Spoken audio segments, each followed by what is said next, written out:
I'm always looking for continuing educating my staff, because that's what I do for myself.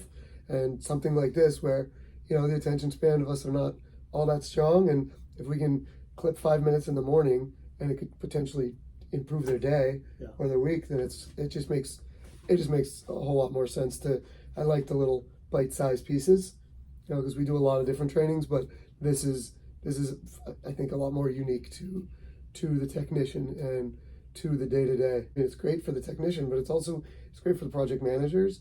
It's great for, even for the marketing guys, the business development. So they just understand. I mean, the disc stuff is huge. I've been, hearing about that for a long time, and, taking the different tests to figure out what your personalities are. I've done that before, and it's great for people to really understand that. And I actually had one of my guys this morning, Eddie, came up to me. He's like, "Oh, I love the lessons."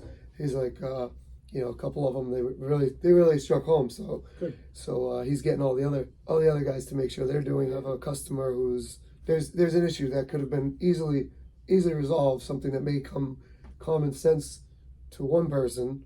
It's like, how did you not know to do that? And just those little things that